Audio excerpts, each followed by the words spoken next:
Hello and welcome to the Center for Military Modernization. I'm Kris Osborn. Very significant discussion. We're talking about the Army network and targeting speed. It's been paradigm changing for the Army as they've taken a process that used to be 20 minutes, having a drone and an armored vehicle on the ground identify and destroy an Army target. That's down to 2 seconds due to AI and networking technology. Here to talk about this suite of new networking technologies is two very significant networking experts with the Army. We have Colonel Shermoan, Daiyaan, and Mr. Maier. And one of the things we're looking at here is what capability sets incorporate. What are these technologies and how much faster? So if we ask each of these experts, Colonel and Sir, what are some of the elements of this network and what's being fielded? What is the Army getting? So I'll go ahead and start. The Army is fielding capability sets, network capability sets, and right now we're in the process of fielding capability set 23. And so we talk about who is getting that. So each capability set gets fielded to units and soldiers across the Army. In the case of capability set 23, we're focused on mounted units, and so the first unit equipped is a 2nd Cavalry Regiment, which is headquartered in Hohenfels, Germany, and they are currently using it to support operations and missions in the EUCOM theater. But other units have received capability set in the past. I think as many as 5 or 6 different units received capability set 21 in the 21 and 22 timeframe, and they're getting some of the newest commercial network technology, including new radios, waveforms, mounted and dismounted capability, new position location information all the way down to the soldier, and new encrypted and secure but unclassified communications. And I'll pause and see if Shermoan, you want to add to that. Yeah, the only thing I'll add is that part of the capability set process is that we take 2 years to inject, make decisions, and evolve our capability set. So every 2 years, we're thinking about what we need to bring into, what we need to off-ramp, and to examine and test different capabilities. So it's a mixture of established, long-running networking program of records, as well as COTS, commercial off-the-shelf capabilities that are injected to enable the focus of that particular capability set. And like Mr. Maier said, the next capability set and the one we're working on now is really evolving around the mounted platforms. Instead, in the previous capability sets was really about the dismounted soldier and the light infantry soldier. This is excellent, and we're talking to two very senior, very significant and experienced weapons developers with the Army network. It calls to mind as we complete one of the things that former commander of Army Futures Command, General Murray, mentioned, which is the future of war will be hyperactive, a hyperactive battlefield. This sense of information itself as a weapon of war, and the force that's able to be what they call inside the enemy's decision cycle, get that information, process that targeting, and make that destruction, destroy the target before they themselves can be targeted. That is the force that will prevail. So where is this going in the future? Sounds like the Army is really breaking through with this. So what is the next step in terms of this information and targeting breakthrough? So, I'll take a stab at that, Kris. So, our next step is to really think about the design of the capability set for the Army of 2030, right? And so we're moving forward with the next capability set already, capability set 25, that's going to happen in the 2025 timeframe, right? So in 2023, the year that we're in now, we're working on a preliminary design review that's going to really take a lot of the capabilities that have previously been deployed in the capability set and migrate them more towards the division as a unit of action, because I think that's where the Army wants to go with the Army of 2030. And furthermore, we want to migrate towards formation appropriate vehicles in the Army of 2030. In this case, it's reinforced armor divisions, right? And so armor divisions operate more on the move. They operate more dispersed. They have a lot less loiter time in any given operational environment. So we're going to probably change the architecture somewhat to accommodate that a little bit better. I think also we're going to migrate things that are currently mounted on Strykers to other vehicle types like Bradleys and mortar vehicles and armor personnel carriers and things along those lines. And we're going to try to shrink the size, weight, and power of the system so that it doesn't utilize as much of the onboard vehicle power. We're going to go towards some other relevant commercial technologies, such as the artificial intelligence or cloud computing or data fabric or zero trust. Some of the things that we could overlay into the network to make it more secure and more seamless to our soldiers. And so in Capability Set 25, we're sort of re-architecting the way these network components will go together to support that Army of 2030. Excellent, Mr. Maier. That's exactly what is relevant, it seems to me, to this networking technologies. I recall also General Murray saying one of the things that is key to the Army of 2030 is looking at how technologies and new technologies change maneuver formations. This is extending now to armored mechanized columns. That's a massive paradigm changing in terms of wide area maneuver and to what extent this is now informing more modern iterations of combined arms maneuver. And obviously you must have seen that, sir. I'd love to get your expert take on how quickly that's progressing. Well, I mean, I think I'm sorry, go ahead. Go ahead. The only thing I was going to say is, we're saying Capability Set 25, but if you notice, Matt says we're planning for it now in 23, right? And then I'll even go further to the left. We don't wait for all the information to be perfect. We know as Army professionals that we needed to start making that shift. So in the recent PC-22, we did our first installs of the HMS Manpack radio into Abrams tanks. That's huge. It's a big deal because, you start to learn how those designs work. You start to learn power needs. You start to learn ConOps from the soldiers. And I was able to go out and talk with soldiers about what they thought about this new radio and this new technology coming into their systems. And so that was in 22. Now we're in 23. We're going to be designing it. Furthermore, we're already another part of Capability Set 22. Capability Set 25 is focusing on the division as a unit of action. So we're already starting to field to units ITN capabilities that will help us inform what that division needs to be able to command and control its whole division. For 20 plus years, over 20 plus years, we have a generation of soldiers that were fighting where the BCT was the center of focus, was the main effort. Well, going back to the future, where to the division now has to see to its full division and all of its enablers to the left and right. We are designing that now, and we don't have time to wait till all the information is perfect. So we're out there with soldiers right now today. And our first iterations will be in that in the upcoming JRTC, and then some other things we're doing in the Pacific.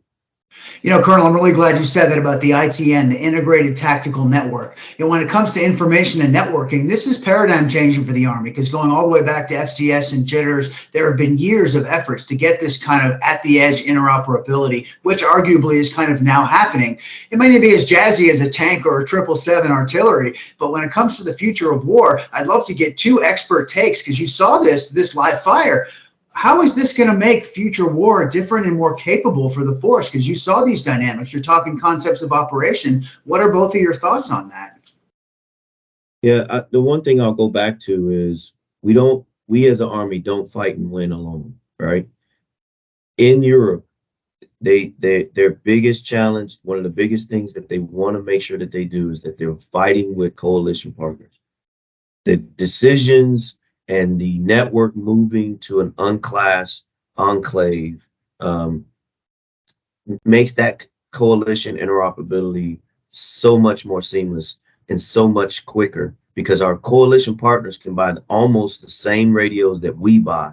The waveforms are very similar, and they're able to connect those coalition units on the ground at the edge. It's not about the big BCTs and all those folks that's out there making big decisions. The individual soldiers walking through the woods, two tanks from two different countries, rolling in a neighborhood, in an area of operation, being able to communicate within 30 days, within 2 weeks is game changing, and it helps us to it can change the way the Army and coalition partners fight, because in the past, you had a lot of what we would call swivel chair. I take my document, I turn and translate it to you. Well, these partners are together. So I think that's one of the biggest things that this network is doing right now today. Well, excellent. I wanted to ask Mr. Maier about that, because that is absolutely huge in terms of paradigm changing. When it comes to technology, both of you and your technical expertise, we talk a lot about technical stuff because a lot of our viewers can handle that. We have some great experts right here. So I want to hear your thought, Mr. Maier, on gateways. When you talked about transport layers, you have something coming in on one waveform, then you have a satellite signal coming from another node. How is that data aggregated and then essentially, as the Colonel said, translated so that information is shared and processed so you make that fast decision the Colonel was talking about?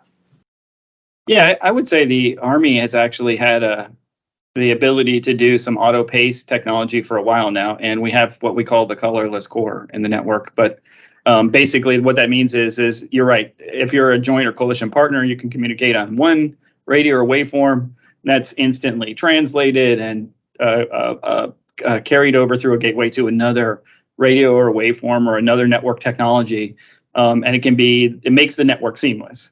And that same network technology is in use with first responders, for example, when they want to do a search and rescue mission or maybe some domestic relief function. So we use that same technology in the Army. I guess what I wanted to say was I kind of wanted to conclude with the fact that this network capability set technology that we're working on is an iterative and evolutionary process, right? And it involves the soldiers. And so what we do is we give some technology each couple years out to some new units, let them test it, let them use it in operational environments, let them provide us the feedback, and then we use that feedback to change things or make things better, right? I mean, it's all about listening to the soldier and responding to their needs. And so, do we have everything in the network technology today that we need? No, I don't think so. I think the Army still has some things we can improve on. That's why we're working on capability set 25, 27, and 29, right? So, it's an evolutionary process, and I think we're poised to give some brand new technologies, some new units in the next 2 years, and they're going to be excited about it, but it's not the end state. Colonel, let me ask you one quick thing, which is about the composition of the network. What we're talking about here is dismounted soldiers, armored vehicles, possibly even helicopters, sharing targeting information in real time, identifying and destroying an enemy almost instantly. If you were to describe, Colonel, the capability set itself, what does it include? What are these technologies? So I would say that you would start with an individual soldier, networking devices, items like the Net Warrior, existing Net Warrior system that runs up to a handheld radio, then all the way up to what I call the big pipes, where you have the tactical satellite systems ran by project manager tactical networks. So that capability set runs from the individual soldier up to the brigade or to the division, tactical operation centers level of capability, and everything in between. We package it so we don't disrupt units by 10, 11, 12 different PMs fielding on individual timelines and fielding on individual cycles. This is a package deal, so a unit stops in its modernization window and they get those capabilities at one time. They go out, they train with it, we test it, and then they field it, and then they continue to keep it. Excellent. Mr. Maier, do you want to address that, the composition of the network itself and what its impact is in terms of finding and destroying an enemy? Sure, and I'll talk about that in light of the recent operational demo we did. So the network technology does include, as Shermoan mentioned, both dismounted and mounted capabilities, and they're new commercial capabilities that didn't exist 2 years ago in the Cape set.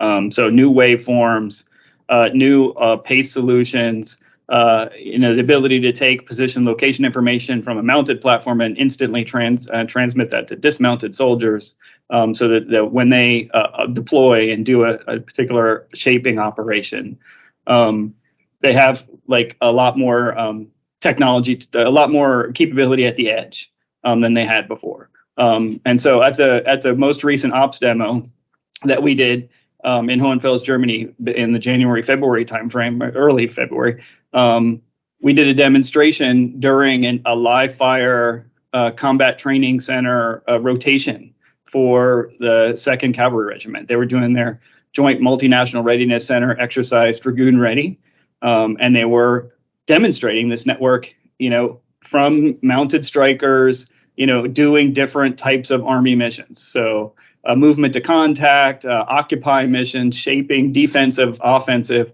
all the types of missions that you would conduct if you were in an actual, operational scenario. And so they were able to use those networking capabilities under those types of conditions, during an all-weather environment, obviously in the mountains of Germany. And so it was interesting and exciting to see how the unit was able to, coordinate and operate using the new network components. Well, that's excellent. Colonel, let me ask you about this. What Mr. Maier described in terms of the composition of the network, finding and destroying an enemy, this live fire exercise in Germany, what were some of the scenarios that the network was able to execute? How much better and how much faster with the new technology is the capability now? What did you see? What were some of those scenarios, Colonel? Well, the one thing I would say is that I wasn't present to be able to say what their scenarios are, but I will tell you what the network enabled. The network there went from a analog, just simple voice and very small data network to a full-on data network at the edge, where soldiers were able to have mesh networking technology, tactical satellite technology, what we call MUOS, at the edge, and within the command centers, they were able to run secure but unclassed capabilities in cloud networking technology down at the BCT level, where they weren't able to do before. And even within a striker vehicle, they had cloud technologies, cross-banding technologies that was able to bring in one type of signal and push out another. And all of this while on the move. The sensor to shooter idea is that those striker vehicles are a lot more agile, a lot more forward in the battle than others. And those soldiers can take a picture of something they see on the battlefield, push that back, and everybody in the network get it at the same time, all the way back to the command center, to the individual soldier. And that made them a lot more powerful. Another thing that made them a lot more lethal is that over there, what's big for them is being able to operate with partners. Since there was an SBU network, by coming out of a classified network and bringing that down, that complexity down, they can interoperate with coalition partners much faster than they would when you have type 1 encryption and secret enclaves. Well, this is excellent because it's all about the speed and packaging of information. So I have two questions about what the implications of this are, because my understanding is there's major Army breakthroughs right now. Processes which used to be much more cumbersome, technically, you might say, are expedited and much more efficient, much faster in terms of that sensor to shooter time. What are some of the gateway technologies that enable that common operating picture? Precisely as you described, Colonel, you have an armored vehicle, a dismounted soldier, a satellite image. They're all meshing into one, processed, and the relevant information is being sent across the force. I mean, I think that I would say that probably the number one thing for the units and now they're able to do things a lot more seamlessly and a lot more quickly, right? I mean, a lot of the technology that was fielded and is now integrated into the Stryker baseline did not exist, right? They didn't have that technology before. So there was no way for them to, squadrons and platoons and companies and things like that, for them to roll up on a operational AOR and know in advance kind of where the enemy locations are, where all the rest of the units are, other than maybe through voice comms, right? Now they have full digital data comms and they can transmit that through end user devices all the way down to the soldier on their Net Warrior system. So they have a lot of more speed and relevance as they're approaching the battlefield using these systems. Excellent. Mr. Maier, about that, you're familiar with the kinds of combat scenarios this Germany live fire exercise involved. Was there an opposition force, and was this targeting and executing targets? Yeah, so in any combat training center rotation, Kris, there is always an opposing force, and in this particular JMRC rotation in Hohenfels was no different. There was a full threat environment. There was a full opposing force. They were under simulated live fire using Miles equipment that comes out of PEO simulation training and instrumentation down in Florida, and so they were operating as though it was a real world mission, and they had to use the network as such, right? And so I think there's some complexity associated with that because they have a real world mission that they have to conduct, and they have to prove out readiness as a part of their exercise. But at the same time, they're operating brand new equipment that they have. They just got fielded in the June to December timeframe of 2022, and so they're trying to figure out what is the best way to employ these different capabilities for the different types of missions that they were going against. This is great. One quick thing, and then I want to finish up with where this is going next. You mentioned the new technologies, not to be overly simple, but in a way, what are these new technologies? Are we talking about commercial off-the-shelf radios? Are we talking about interfaces, AI-enabled digital processing? What's making this happen, technically speaking, this breakthrough? So, I mean, it's I guess I would say all of the above. I mean, so the capability set is a group of a conglomeration of capabilities in a systems architecture. So it includes program of record systems that the rest of the Army has. So a lot of the Army has radios and line of sight and beyond line of sight transmission systems already. But now what we've done is we've integrated that network topology with some new commercial technology. So some new commercial waveforms, some new commercial dismounted radios, some new commercial visualization and display systems that can then seamlessly integrate with all the rest of that. And now they have even more capability down to the edge. And so some of the capability that they may only have had at a division or a brigade command post in the past is now available all the way down to the soldier. Excellent. Colonel, I would love to have you address this. Excellent, because you talked about multi-domain and you also talked about connectivity with allies and partners. In this live fire exercise, were there partnerships with allies? And certainly that's a huge emphasis in terms of NATO interoperability, particularly in Europe, and there you were in Europe. What did you see on that front, and where is this going after that?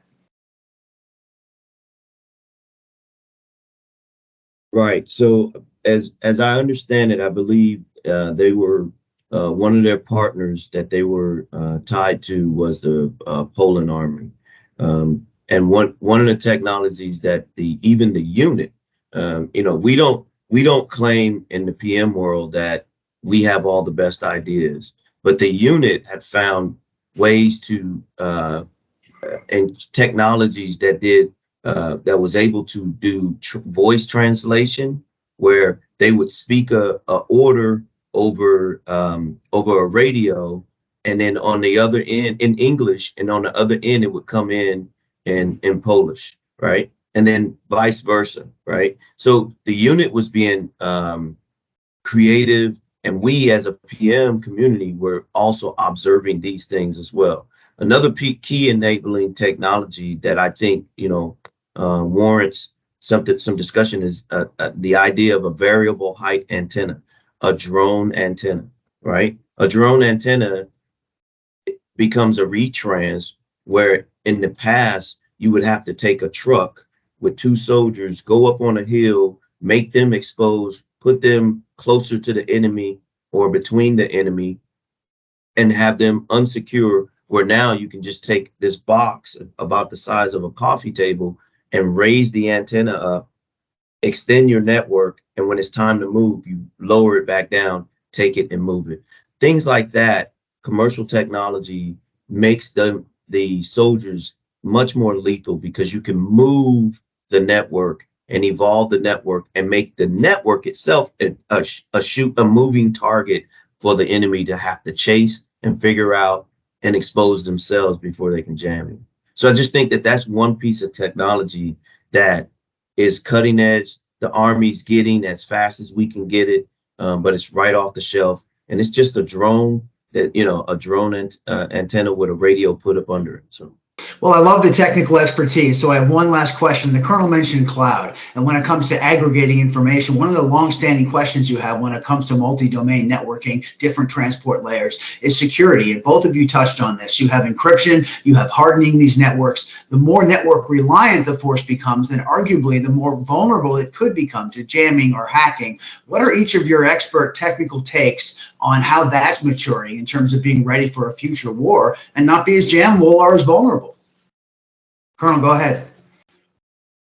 One of the things that we're paying attention to is the signature of the command post and the encryption Army-wide. So a main thrust for us is paying attention to the signature. And out there in the ops demo, we had EW, electronic warfare, contest the enemy being able to jam and to also see the signature, and we're paying attention to that, and we're making sure that any technology that we inject, what does it do to the signature of the command post, of the soldier itself? We're using a lot of commercial encryption, which is just as hardened as military encryption. Sometimes military encryption makes you easier to see because it's so unique, right? If you use commercial encryption, sometimes you look like everything else out there. And so that's just hiding in the noise and dispersing the command centers, and also making the technology just, and like I said, making the network a movable thing by changing and being able to evolve it makes us a hardest target to hit. Well, excellent. You hear a lot about emitting a signature and then giving away your position, and to have that be first and foremost as far as hardening that network. I'd love to get Mr. Maier's take on that. What's your sense technically of how the hardening has been progressing, and what did you see at the live simulation? Well, I think I think Shermoan said it well, but I would say it's all about being able to see yourselves and kind of know yourselves from an electromagnetic spectrum standpoint, right? I mean, it's useful to kind of know, like, what are the emissions that you're putting off, and is the enemy seeing those things, and can you take action as a result? And furthermore, if you're in a pure contested environment and you're being jammed, do you notice it, and what actions do you take as a result? We explored all of those types of things at this most recent ops demo for CAPESED 23, but again, there's still work to do. I think there will be some there'll be some good early observations and emerging results that come out of that. And I think that will help inform or shape maybe how we would shift the network architecture going forward with CAPESEDs 25 or 27.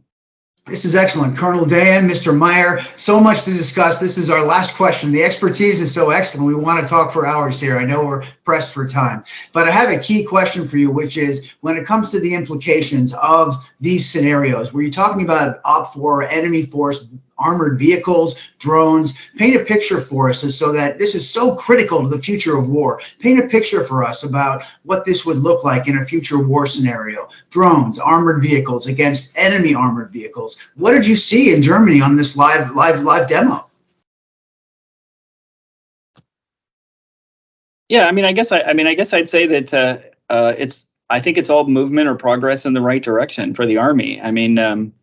We are making units more mobile, less observable, more mission capable down to the edge, and we're trying to do that with the newest technology. And so I think the fact that we're able to kind of take some steps in 23 and 24 timeframe in that direction with our mounted soldiers, whether striker brigades or armor brigades or divisions, and get their feedback on that, I think that's just positive movement for the Army.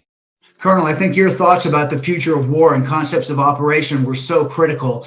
What did you see in terms of the kinds of scenario against a newer battlefield environment, enemy armored vehicles, etc.? What are some of your final thoughts about what that looks like?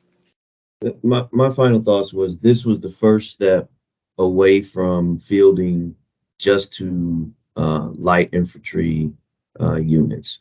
For the Army, you can You can get behind enemy lines. You can be light infantry units can do very unique and boutique operations, but it's through mounted and armored divisions that win and keep land, right? And we're in the business of land warfare.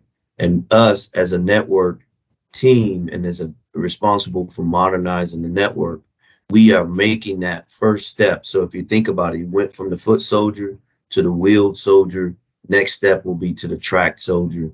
And that makes us a much more lethal army where those soldiers can, on the down to the edge, to the individual soldier, to a paratrooper en route, take a drop zone, bring on tracked and wheeled vehicles to occupy an area, and all of those to be networked and able to see their enemy, see themselves, and command their forces. That's a huge part, and we're proud to be a part of it. We're proud to be in this network space, to be able to ensure that commanders can see their enemy, see their troops, and communicate and command and control their forces. And I think that's what it's really about. And I'll close with that. Here at the Center for Military Modernization, we like to hear from the most cutting-edge expert weapons developers about networking technology. We should say both of these experts, Mr. Maier and the Colonel Daiyaan, they are both with PEO C3T. That is the Army Networks, Army Acquisition Networks branch. So we want to thank both of these experts for having this really cutting-edge conversation to help the Army be ready for future war. Thank both of you, sirs. Glad to be here. Kris. Thanks.